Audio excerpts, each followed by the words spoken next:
Well, hello and good afternoon, everyone. Thank you so much for attending this session in our AImagine Hub series that we're holding this week at the main library. And I think I'm just going to go ahead and get started right on time. We are recording the session too. So if you do want to review it afterwards, a recording will be made available. So my session is entitled, as you can see here, Trust But Verify, a critical guide to AI-powered research tools. And my intention with this session is to kind of, in a way, temper some of the enthusiasm, because, of course, the other sessions in the Hub series this week have been around the specific tools and promoting them. But apart from highlighting the library's role as a hub for these AI-powered research tools, I also just want to encourage all of us to really think about the need to be responsible and critical in our use of these tools as well. So let me just show you an outline of what I have planned to cover. So first, I'll explain a little bit what I mean by trust but verify. Where exactly does that saying come from, and the meaning and also its relevance in the context of these AI-powered research tools. I will touch a little bit on the tools available at the library in case you weren't aware of them. Of course, I won't go too deeply into any particular tool because we have separate sessions for that all of this week. And by the way, if you've missed any of those, or if, well, there's only been one so far, but the recordings for that will be made available too. And then the third part is to suggest a framework for evaluating the output of these tools. Now, I don't claim this to be a perfect framework, but I think it certainly lays the foundations for more thoughtful use of these tools. And the elements of that framework, as you can see, there are reliability, accuracy, bias, and completeness. Last but not least, I'll show you some examples from the subscribed tools and give you some hopefully practical tips on how to get the most out of them in terms of using them appropriately. I will try and keep things as interactive as possible. I have some poll questions ready as well. And of course, we'll try and have some time for questions at the end too. Now, first part, trust but verify. Where does that come from? I have a background in studying history long time ago as an undergraduate student, and I do remember studying the history of the Cold War. So this phrase apparently has a Cold War context. Well, actually, the actual basis of it is it's a Russian proverb, this trust but verify. Apparently in Russian, it rhymes. I don't speak Russian, and I'm not going to attempt to speak Russian. But of course, in the Cold War, the big, well, one of the big issues was nuclear arms control. You know, this idea of there were too many nuclear weapons, you know, with the potential to wipe out the human race. So, you know, the Soviet Union and the United States wanted to reduce the number of nuclear weapons there were. And Ronald Reagan, who was the president of the United States for much of the 1980s, this kind of characterized his approach to the issue of nuclear disarmament, that they would trust the Russians, they would trust the Soviet Union, but they would also want to verify things for themselves. So it's a diplomatic phrase for cautiously cooperating. And I think that's quite a good context or quite a good parallel with how I think we should approach these AI tools too. We want to be cautious, but at the same time, exploit them to the fullest. So let's dive into that a little bit more as we apply it to AI research tools. So if you're a novice researcher, you probably want to spend a little bit more time verifying the output of these tools. Now, I think it goes without saying that I personally am pretty impressed with these tools. Otherwise, I wouldn't have approved the library providing access to them.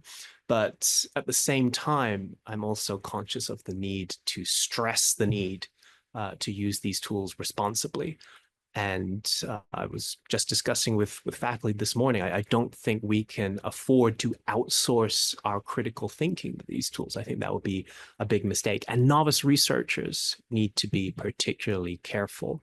Now, there are some librarians who advocate not recommending these tools at all to undergraduates. The idea being that students need to grasp the fundamentals of research before they are allowed access to these kind of powerful AI-powered research tools. Now, I personally don't go that far, but I understand the concern and I do share it to a certain extent that just using these tools at face value, it might impede the development of some fundamental research skills. So I think if you're a more experienced researcher, you can kind of trust the tools a bit more because you can more easily see at a glance what kind of passes the sniff test, right? Whether it makes sense or not. So you might not need to verify as thoroughly as a novice researcher. You might not need to seek out help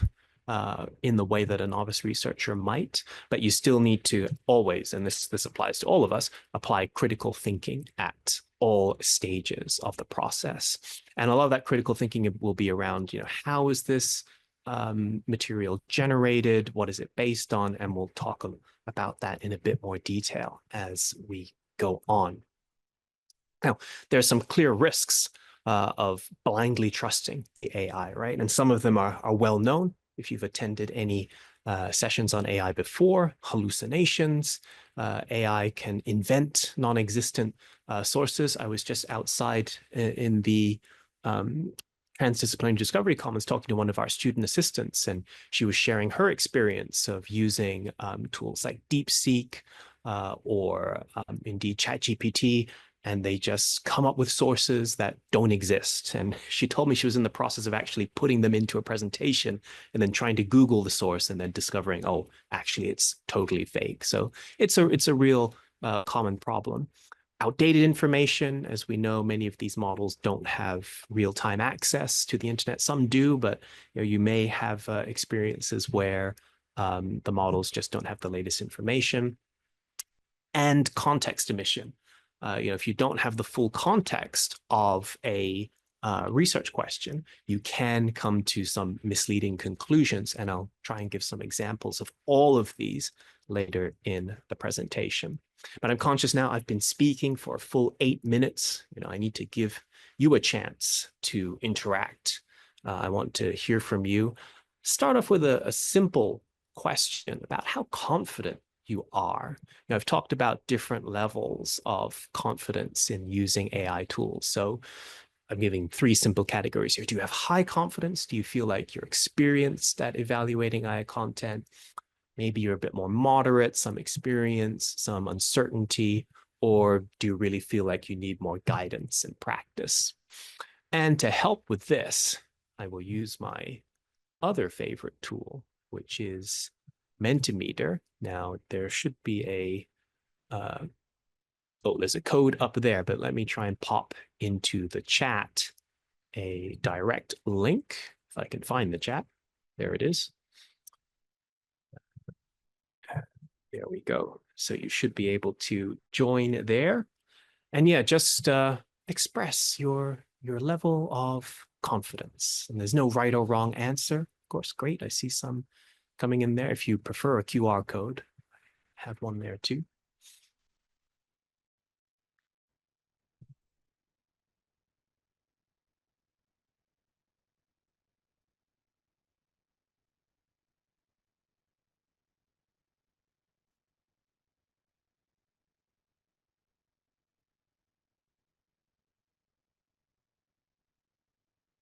Give you another, let's say, 10 seconds if you need it.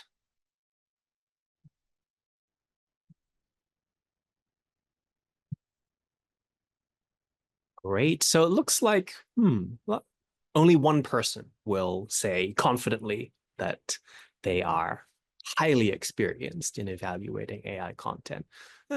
Most people saying that they have moderate confidence, which is good. I think that that suggests that a lot of folks in the BU community have some level of experience using these tools. But eight expressing a bit lower confidence, which is absolutely fine as well. By the way, if you want to pop in questions into Mentimeter, you can absolutely do that as well. There should be a button in the Mentimeter interface where you can open the Q&A and submit questions. So feel free to do that at any time. Let's pop back into my presentation where I want to talk a little bit about HKBU Library's AI advantage. And I really do think we have positioned ourselves very well at HKBU Library to give our community members the kind of strongest foundation possible for AI. So let me go back to my spotlight. So for one thing, we offer these specialized research tools, which I will go into more detail shortly, namely Consensus, Cite, and Scopus AI. So beyond standard chatbots, and I'll talk a little bit later about what the difference is between these research tools and chatbots like ChatGPT, DeepSeek, etc. I'll say we have top subscription access. So we, as mentioned, we subscribe to count them, three different AI-powered research tools. And that is the most, I can tell you authoritatively, that is the most among the UGC-funded libraries in Hong Kong. Most other libraries only subscribe to one. Some don't even subscribe to any. I won't name them, of course. And last, but definitely not least, the expert support provided by the library. And I should share too, with thanks to my colleagues, we actually have a training program in AI for librarians that every single member of the library staff has completed. So everyone in the library has a baseline of familiarity with AI, generative AI at the very least. So here are the three tools again. Consensus, which I'm positioning as being more of a, I don't say tool for beginners, but ideal for more novice researchers, maybe first-year undergraduates in particular.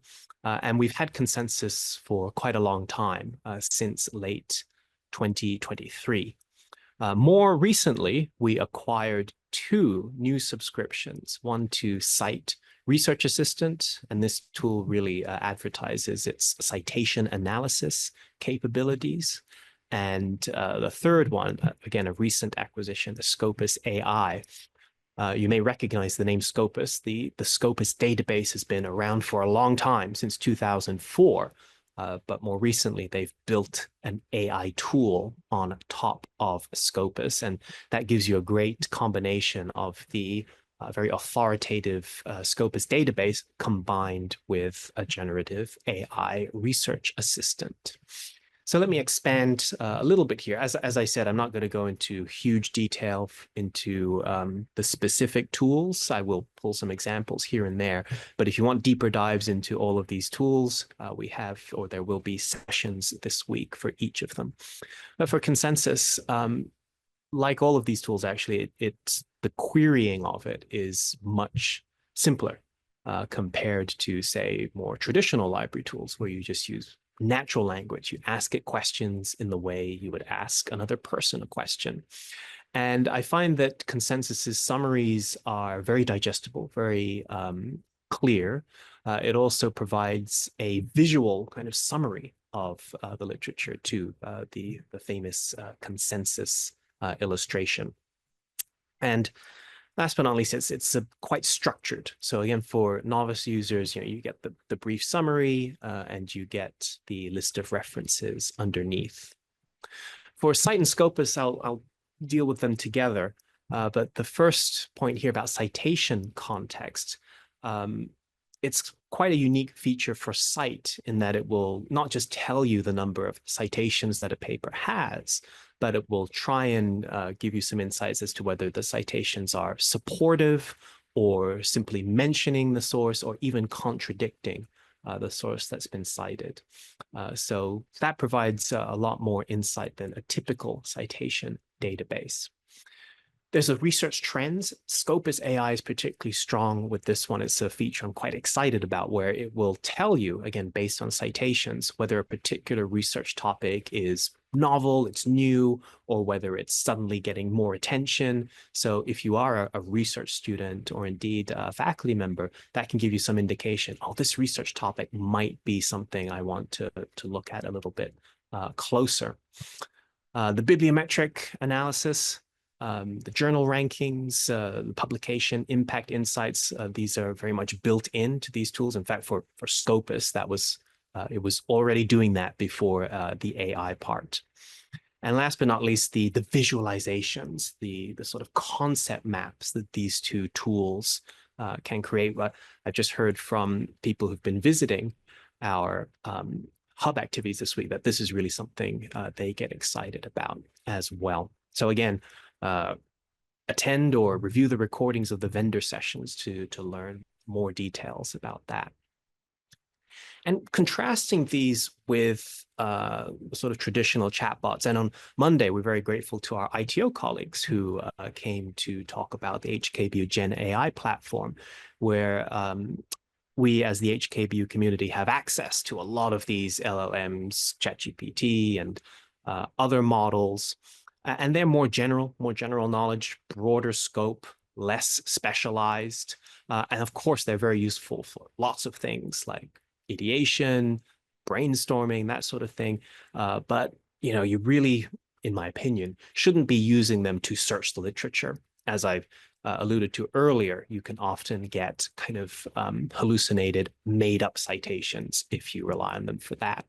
So the library's research-specific tools, their big distinguishing feature is the fact that they're trained only on scholarly sources, or at least they draw their conclusions only from the scholarly sources.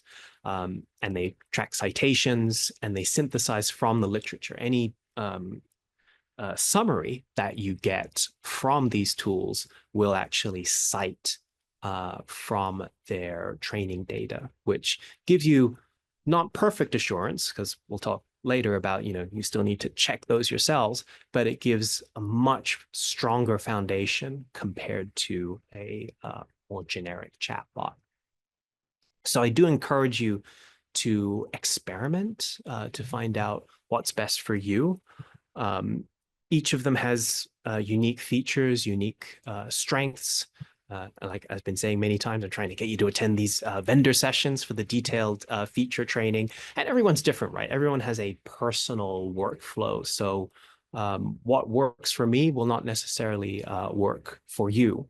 But feel free to ask my colleagues, ask myself, if you want some guidance to these tools. Okay, let's go over to my poll again. Let me just pull it up. Where is it? Okay, this one is in the form of a quiz. Yes. I will give you a second. You can rename yourself. I shouldn't participate in the quiz myself. That's cheating, but I will join as well. You don't have to rename yourself. It's not compulsory. And by the way, there is no prize for this quiz. This is purely for entertainment value. If you've not done a quiz like this before, it will be timed. It'll be multiple choice. You get more points the quicker you answer. So here is the question, because I just kind of want to reinforce everything that was just said. First of all, about the trust but verify mindset. How can we describe that being applied to the use of AI research tools?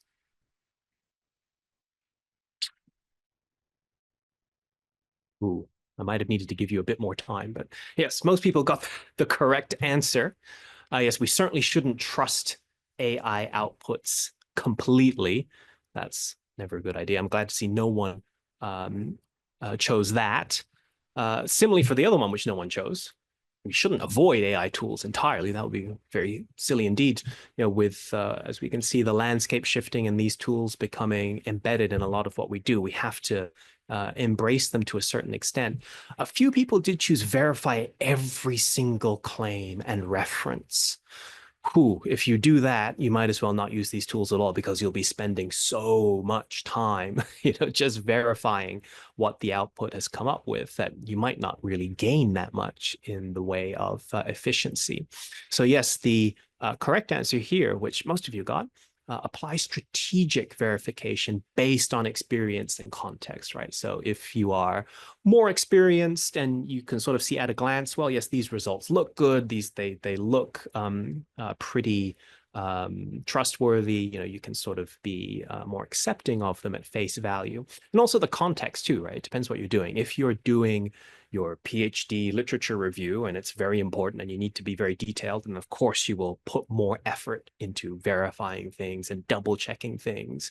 If you're just doing a quick review, for your own personal interest, right? You're interested in, will eliminating saturated fat from my diet help me lose weight? You want some scientific evidence, but it's not for any assignment or anything.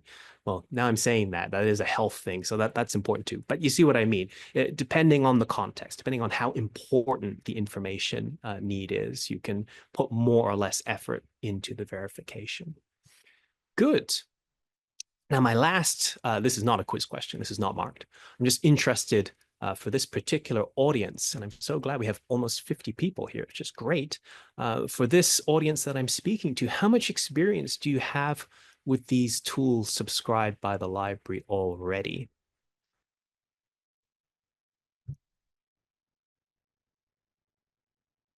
And so your answer can vary on a 10-point scale from never tried it, which would be 0, and use it frequently, which is 10.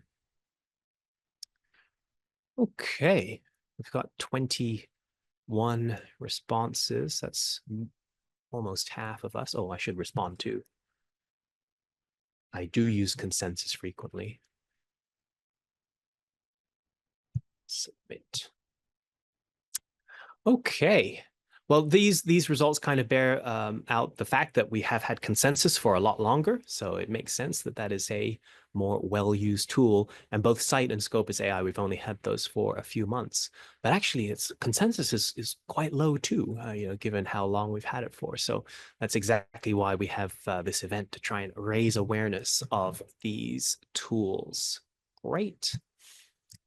Okay, let's go into my next part here, which is kind of emphasizing that all of these tools, I mean, I have emphasized right now that they have different feature sets, but on a fundamental level, they have similar functionality, right? So first of all, you input a query, right? Usually a natural language question. You ask the tool a question.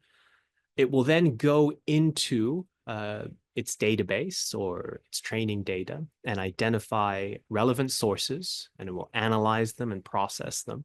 It will then synthesize a summary, and this is where generative AI comes in to give you that summary. But unlike ChatGPT, it will also give you a reference list with the citations backing the various claims that it has made. Now, before I show you some examples, one thing I would say about this is that one concern that I have about this is that a lot of this stuff occurs behind the scenes. It's what I often refer to as a black box, right? Your query goes in and the summary comes out the other side. And what happens within the box is very unknown to us, which is a bit different from traditional search tools where you can sort of see, oh, this result has come up at the top of your Scopus or Google or library database search because it has matched these keywords in certain areas. You can sort of understand why you're getting the results that you're getting. For this type of output, it's a lot less clear. So going again to sort of the examples, just in case you haven't seen some of these tools, this is consensus. So again, you ask it a question, In this case, is there a relationship between sleep quality and academic performance in university students?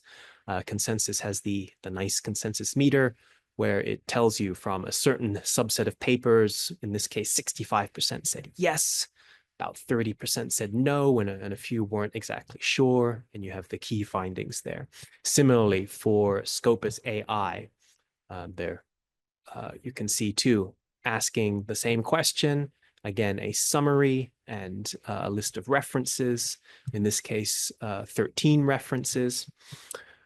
And last but not least, you have cite, again, asking the question in natural language. It will give you the summary and a list of references as well.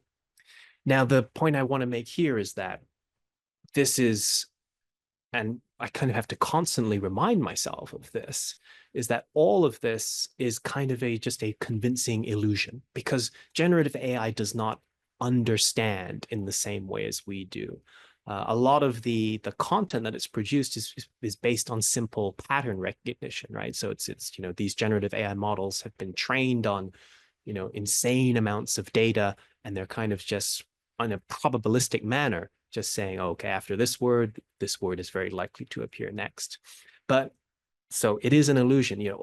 When you look at the output of all of these tools, it often has a very authoritative tone, sounds very sure about what it's saying, very professional. The references do help create that impression of validity as well. And for the most part, it's quite well structured, what these tools come up with. So it's really incumbent upon us to just constantly remind ourselves that, hey, this is not the product of a mind. It's not the product of a human mind, that's for sure.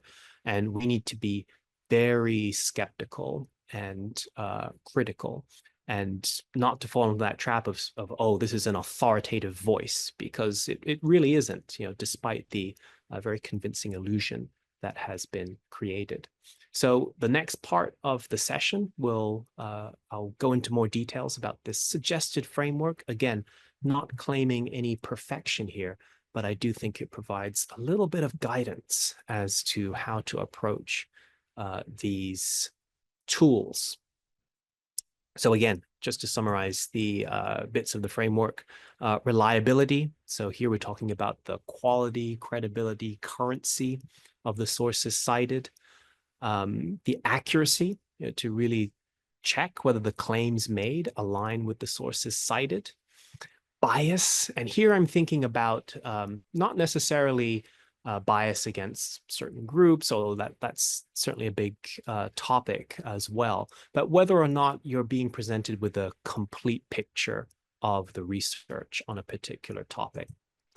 And last but not least, completeness. And this is actually a really big concern, a big question mark that I have over these tools in terms of the number of sources that they will consider. And how difficult it is for us to really know what they're doing in that context. Okay, so first up is reliability. Now, in this case, or in the case of these tools, they're definitely more reliable than a typical large language model, because the sources that it has access to are generally of high quality. So these companies do have agreements with scholarly publishers. They also crawl open access academic content, and that's one of their really big selling points. So they actually take quite a lot of care in making sure that it's only academic content that is being referenced by these tools. Now, having said that, even within the world of academic content, there are differences in publication quality.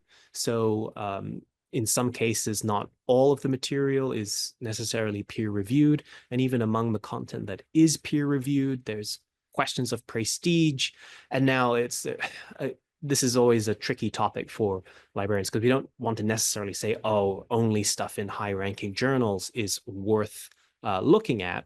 But it is something to think about when you are looking at these, or the references that are thrown up by these tools. So I have an example here from Consensus. So this is the sleep quality question. And the first result, so, it's number one result on the list. So you might think that it would be pretty good. But when you explore it, oh, it's not that one. Let me click into it. It's so consensus is, and many of these tools are very good. They sort of give you the SJR score. SJR, if you're not aware, is a one measure of journal ranking. There are at least a couple that are worth paying attention to. And Q3 suggests that it's an okay journal. It's still a scholarly source, but it's not necessarily a top ranking journal. And this one I found interesting too, because it is an open access journal and you can go to the full text. Actually, this journal is in Spanish. So the abstract is in English, but the full text itself is in, as you can see here, is in Espanol. So later on, we'll talk about, sometimes it's important to really verify what you have seen or what you have got in your sources. And unless you speak Spanish, or unless you are very confident in the translation that your AI tool can do, it may be more difficult to do that. The other example I had here, so this one is, again, a journal article. It is a journal article. It is a scholarly source. In this case, it's not even ranked in SJR. And if you dig into a little bit more detail, again, clicking the full text, you'll find out that it is a journal, but it's a relatively new journal published by a university in Pakistan. So it's not necessarily the sort of tippy top well, and again, I'm not an expert on sleep quality, so who knows? Maybe these folks are leading experts, but these are things you have to think about and have to consider as you examine the results that you've come up with. Okay. Recency, I'll have a screenshot about that too. Scopus, for example, goes back to 2004. Other tools go back further, but the flip side of recency is that, well, do you want things that old, or do you want things that are newer? And the last thing to consider when it comes to reliability is, and I touched upon this earlier, the specific expertise of the author. And again, this goes back to the question of experience, right? Because if you are more experienced in your discipline and you're familiar with the authors, you can sort of see at a glance, oh, yes, it's covering that person. It's got this sort of seminal paper included in its summary, so that's good. But if you're more novice, or if it's a research area that you're totally unfamiliar with, you still need to make that effort to assess publication quality and author expertise yourself. This next screenshot is for the recency. Oh, it's gone off the screen a little bit. Let me scroll down. But for example, I asked Scopus here a very obvious question. Are libraries essential to student success at university? It said, yes, of course it is. But one of the references it threw up was kind of old, from 2004. And the reference was talking about collaborating on electronic course reserves to support student success, which may have been very important 20 years ago, but I'm not sure how relevant it would be for a discussion in 2025 about how libraries are supporting student success at university. So now, of course, it always depends on the topic. And if you are researching a different topic, these older citations may be useful and entirely appropriate. Second, accuracy. Now, in the majority of cases, you will certainly find that they are accurate, but you can't trust it entirely, right? So you do need to read the original sources, not just the AI generated summary. And this close reading of the text too helps ensure that you're integrating the findings of the literature into your own knowledge. And that's something on a philosophical level, I think many people do worry about, that if we are relying just on the summaries, we're not really integrating the insights of the literature into our own kind of knowledge base, our human knowledge base. So I encourage you to read more. I know, shocking coming from a librarian, but comparing key claims, are they accurately represented in the summary? Sometimes it can be very subtle. I'm going to give you an example in a minute that, you could disagree over, but I think it's an example of, the AI not doing a particularly good job. Look for context. Are there limitations or conditions that have just been omitted? Again, a lot of this will rely on your particular familiarity with a topic or a research area. And last but not least, to check for contradictions between sources or within the text itself. So this example I wanted to give you from Cite, I felt there was a disconnect here. So this again is from the sleep quality question, where it just didn't jive well with me, because it said some studies present nuances in the data, because most of them say, yes, poor sleep quality negatively impacts academic performance. Some present nuances, and the nuances that this study found no significant correlation at all, which to me is more than a nuance. It seems like to be a complete contradiction. So again, I think it's a good reminder that it's not a person, it's not a human intelligence that's writing these things, that it is an AI agent that is producing these materials. Third, bias, and this is, for me, is an important one.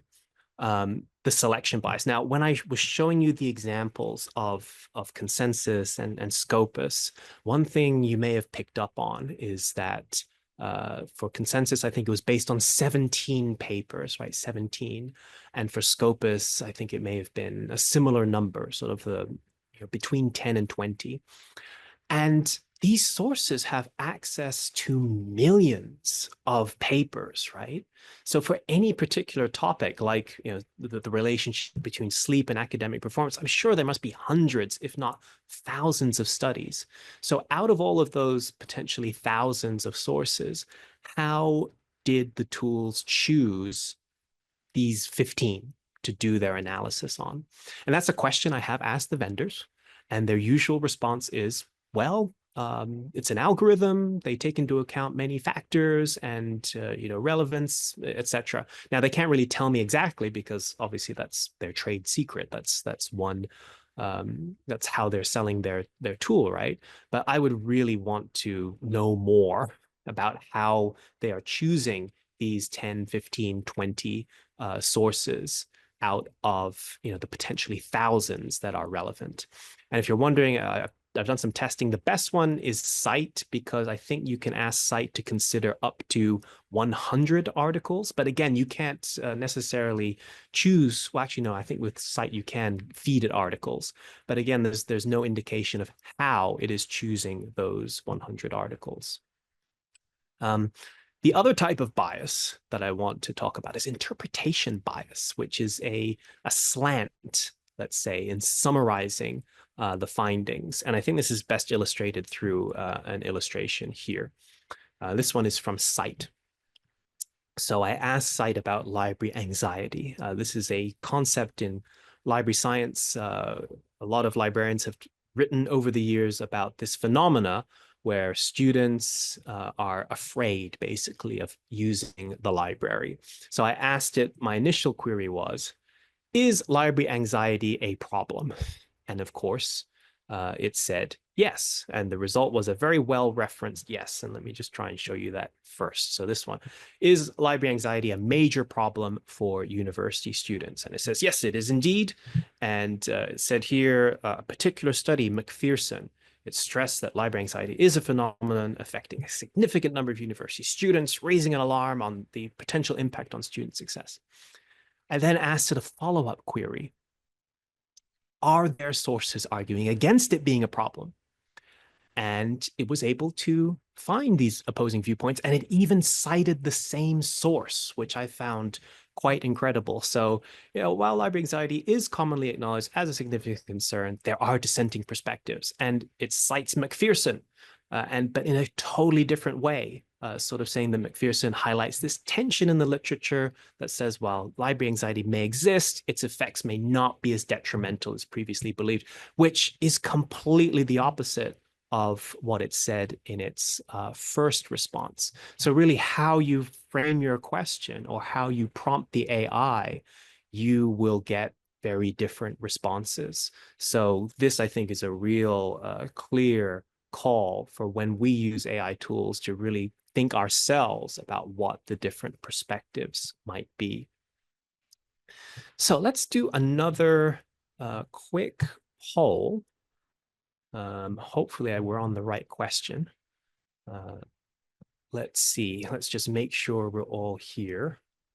Good. Thank you to whoever is giving the thumbs up to indicate that you're there. We have 22 players. Excellent. Here we go. Okay.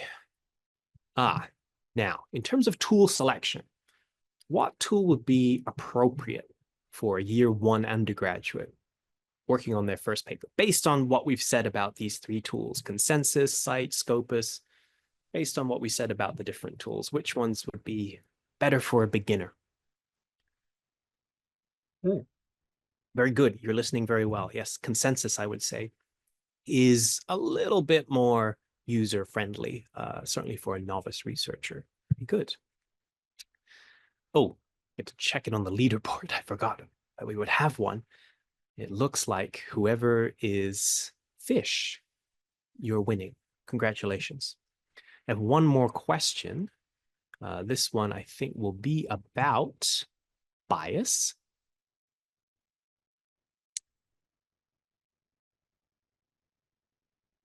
Yes, when an AI research tool provides a summary that seems to strongly support one perspective, what is the best approach?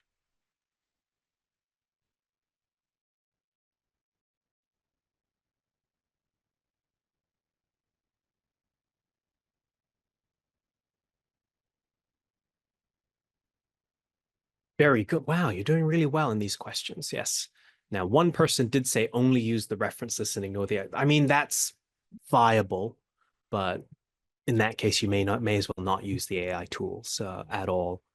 Two said accept the consensus views. That's very trusting with the AI. I would tend to say, be less trusting.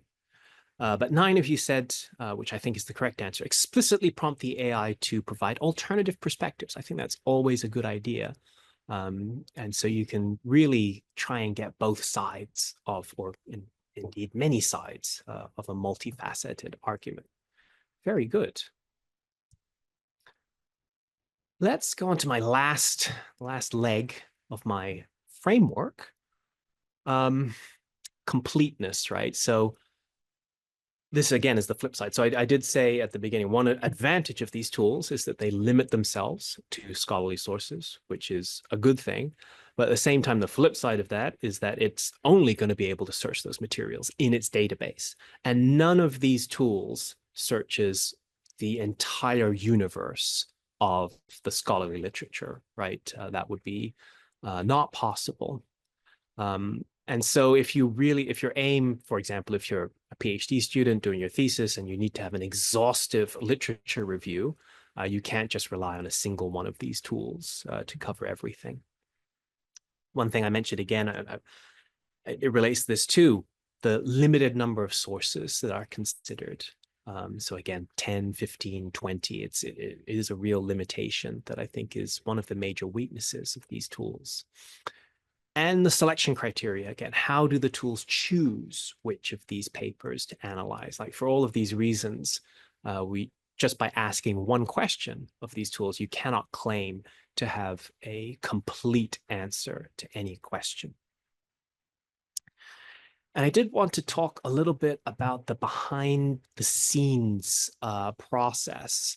Back to this idea of the black box, right? And what these tools actually do behind the scenes is quite interesting. So even though you're asked to do a natural language search, they're actually converting your natural language search into a keyword search, which is, when I found that out, I thought, well, that's really quite interesting. The source selection, only a subset of results is included, as I've stressed several times, and that's one of the major limitations of these tools. Then it extracts the key information from all of the sources and generates the summary. And here's like a screenshot. So the black box is I think the vendors are listening to some of this feedback and they are becoming a bit more transparent. So for example, here with Scopus AI, you can actually look at the steps. So it says, yes, I'm going to create a plan to answer your query. And from your natural language search, it tells you what keyword search it has come up with. And as you can see, it's actually a very traditional Boolean search where it has come up with lots of synonyms for the key concepts and has connected them with and parentheses and phrase searching and all of that. So the tools are getting better. And I would encourage you, don't just run the search and then look at the summary. Have a look at these steps that it's doing, and it can give you some insights. And maybe in the keyword search list, for example, you'll be inspired by some of the keywords that it comes up with to go in a different direction. And some of them cite, calling it out here, it even allows you to edit those keyword searches as well. So Cite will tell you what searches it has used, but you can also click on edit and you can actually add different searches for it to consider. So again, you can kind of hack the AI tools process if you're a more experienced researcher and you have ideas for better keywords or better phraseology that will get it hopefully better references. Okay. And so finally, some hopefully practical verification strategies. One, cross-check, use multiple tools. And the library has, again, you have the top library support in Hong Kong for these tools. So if you are very advanced and really need to go into a lot of detail for a particular topic, try it in all three tools. Try the same question or variations of questions in Consensus, in Scopus, in Cite, and see if you get the same results. And if you do get similar results, I mean, that's probably a good indication that you are being led to the key papers for a particular topic. Do probe the limitations, ask about those gaps and weaknesses, keep them in mind, bear in mind you want to try different questions, different phrasings for your queries to try and get the models to give you the answers that you need. Challenge those assumptions. So again, we saw that example where, you ask for evidence for something, ask for evidence against it and see what the literature or what the model can bring to you from the literature. And last but certainly not least, verify the sources, because even though it is based on these scholarly databases, as you saw when I was doing that live demo, you can easily click on full text, go to the sources. In many cases, the library will subscribe to the full text, so you can read those citations directly. And in cases where we don't have access, we can still provide assistance. Now, I want to finish off with one last poll. We'll check in on the leaderboard one more time, I guess. Fish is doing really well, although Bear was quicker that time. I think Fish is still in the lead. But there is a chance. There's one last question for today.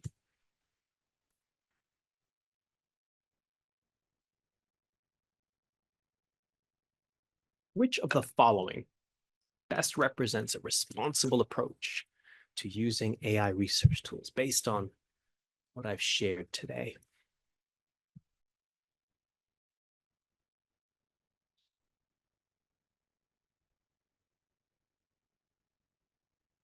Yes, very good. I'm very impressed with everyone is very awake today. Yes, use AI to find sources and then evaluate them yourself. I think that's a very responsible approach to integrating these AI research tools into academic work. Very well done. Oh, let's look at the final score. I think if Fish got that one right, I think they win. Hooray. Well done, Fish. You are our winner. Again, there's no prize except the feeling of pride at doing so well. Great. All right.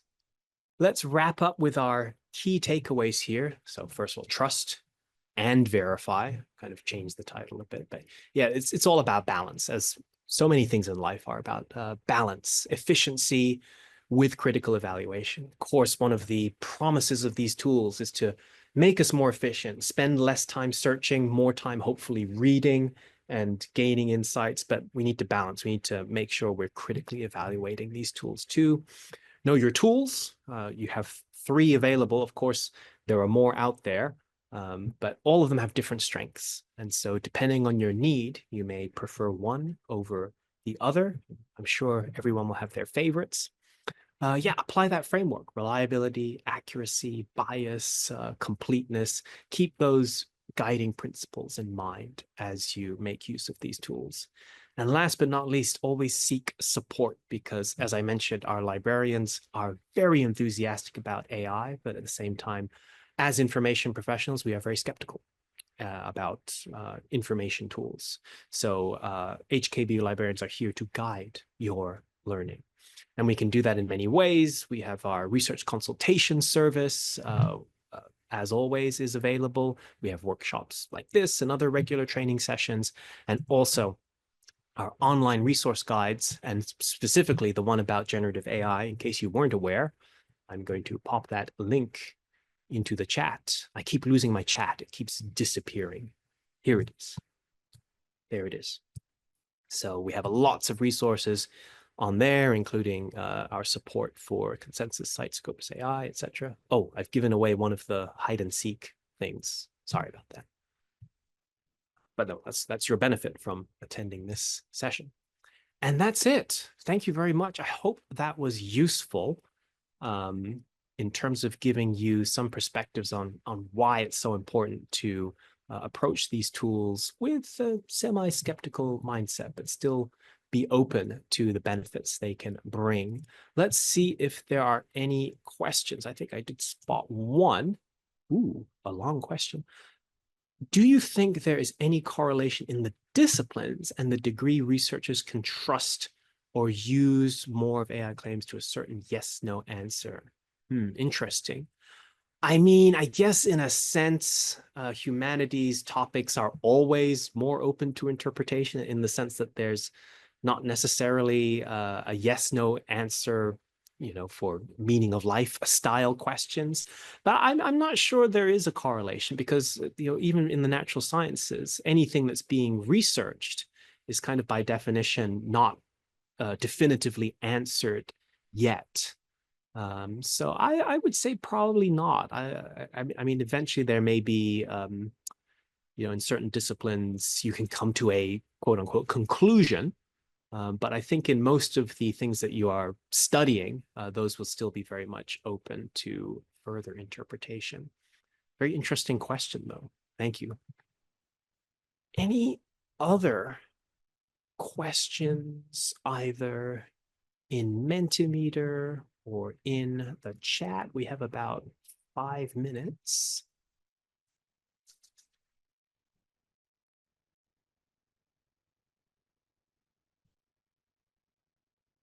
If no, thank you so much again for attending. So thrilled, really, to have so many colleagues not give up, but spend their afternoon with me this afternoon. Oh, one more question came in. Let me just quickly look. Oh, how does the library choose an AI tool? Well, that's a great question. To give you some insight into the process, we evaluate the tools. We had free trials. You may have noticed in November, we did free trials of not just Cite and Scopus, but some other tools as well. So user feedback is very, very important. In fact, Cite was recommended by a faculty member because they wanted to use a particular feature. So a lot of it's user-driven as well. We are, of course, in conversation with librarians at the other universities. So that's really how we hear about many of these new tools. And yeah, so it's I think a holistic process. And yeah, if you do have other tools that you would recommend for us to check out that we may not be aware of, you can always make a recommendation. We do have our recommendation form on the library website. If I look at our library forms. Many forms. Where's the recommendation one? yeah, recommend materials. Although it's a little bit more tailored to books. You can fit in the details there, no problem. Thank you for the. Oh, by the way, of course, we're limited by budget, so we can't get everything you recommend, but we will certainly seriously consider all recommendations. How do you probe the gap of the AI answers? Well, and this is where your experience comes in too, right? You'll need to really think about the topic. I know it's a little bit of the snake eating its own tail, right? But you might use a chatbot to kind of help you think about, what other angles you could consider. Now, if you're talking about the gap in terms of, is it considering all of the relevant literature? You could do a couple of things. You could try just rewording your prompt. And again, AI models may be able to help you with that. Or as I suggested too, try actually using completely different tools. That will be another way to see if there indeed is a gap in the answers that you have on hand. There are any tools that you do not recommend. Wow, see, you're doing the same thing. You're asking the opposite question. That's great. Things that I don't recommend. Oh, well, there is, well, I don't know if I should say it. There's the CNKI is a Chinese language database. They have an AI product. And we trialed it and we thought it was not quite there yet in terms of what it can offer. We were very interested, of course, because Chinese language resources are very important to the library. But it just needs more time in the oven. And to be fair, Scopus AI was like that as well. A year ago, we trialed Scopus AI and we thought, it's not really good enough yet. But we tried it again a year later and we felt it was really useful in its current form. And so we subscribed to it. Interesting question. And I think those are, thank you so much for the questions. I love this engagement. Oh, you're very welcome, Karen, Kenny. It's my pleasure. I do hope it was useful. Well, we're almost out of time, so let's wrap it up there. Thank you again for coming. Remember, there are still more vendor talks coming up. So it's tomorrow, it is Site. Yes. And on Friday, it is Scopus AI. So there's still opportunities to learn directly from the vendors about these new tools. So I hope that you can make it to some of those, and we'll leave it there. Thank you very much and have a good rest of your day. Bye-bye.